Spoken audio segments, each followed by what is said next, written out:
Namaste, this is your Charanya. Let me start telling you the story of Ramayana. In the previous episode, we saw the story of Valmiki.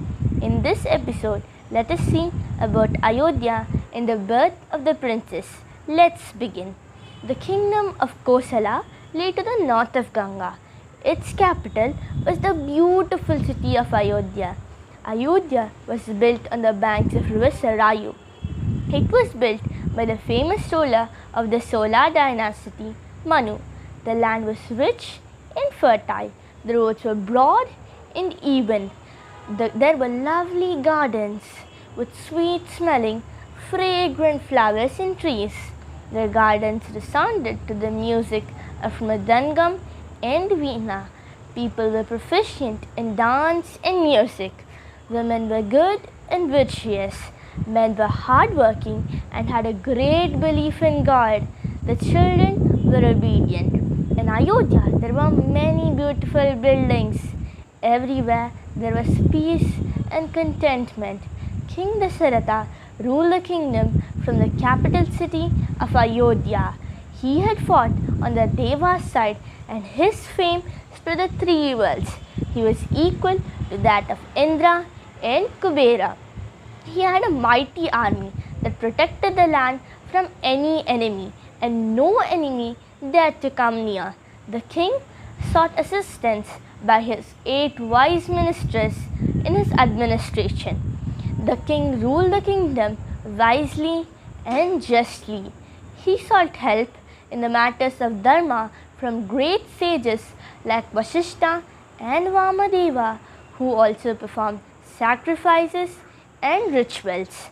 The taxes were light and the punishment was just and inflicted to the capacity of the wrongdoer. Surrounded by such great counselors and statesmen, the king's glory shone like the rising sun. In spite of such glory, prosperity and fame, Dasaratha was not a happy man. He did not have any son. Of what use is a big, beautiful tree when it cannot bear a fruit? The king had 3 wives, Kausalya, Kaikeyi and Sumitra. 3 of them the embodiments of virtuousness and then beauty and culture, but none of them could fulfill the king with his heart's desire. A son in such sorrow mind, in such state of sad mind, the king went to his guru Vasishtha. The Vasishtha assured him by telling him that he would be soon blessed with sons who would make the name of the dynasty immortal. Vasishtha took the sorrowing king to the sage Rishyasringa, who advised him to perform Shubha Putra Kameshti Yajna. Yajna or Yaga was a grand affair, and the invitees included kings and princes for the day. And performing a yajna was not an easy thing. The location and the erection of the sacrificial platform should be attended according to the prescribed rules strictly. There was experts whose help was taken in arranging things.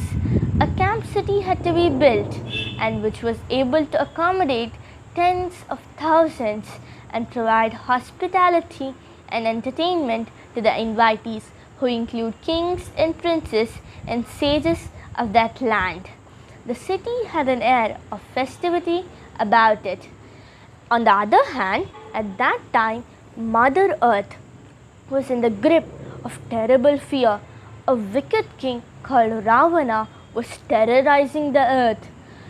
He had once got a boon from Brahma that neither Gandharvas, Devas or Asuras can kill him.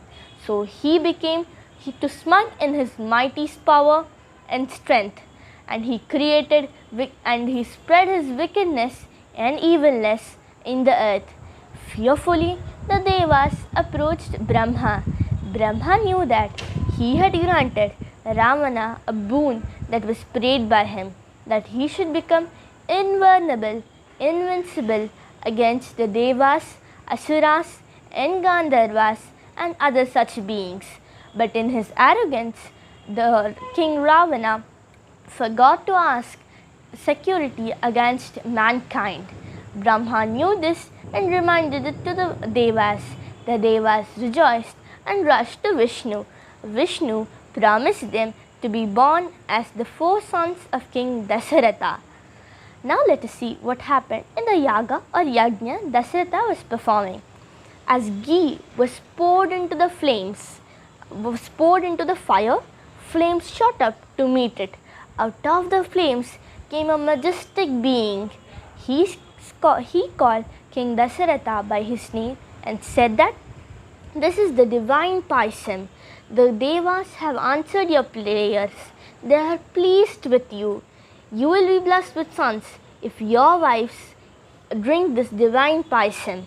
The majestic figure held a bowl of gold. In that bowl of gold was the divine Paisam. The King Dasaratha's joy knew no bounds. He joyfully took that bowl and distributed the Paisam among his wife. At that time, 2 of his wives, Kaikeyi and Kausalya, were there. Sumitra came after some time. So Kaikeyi and Kausalya gave half of their share to Sumitra. And due course, the 3 queens conceived. 4 lovely sons were born, each to Kausalya and Kaikeyi, and Sumitra gave birth to a pair of twins, as she had drunk the divine Paisam twice, meaning she drank double the share in the divine Paisam. So Rama was born to Kausalya, Sumitra gave birth to Shatrughna and Lakshmana, and Kaikeyi gave birth to Bharata. Thank you. That's it for today. In the next episode, let us see the childhood and training of the princess and the story of Vishwamitra. Thank you. If you really like our videos, please do like, share and subscribe.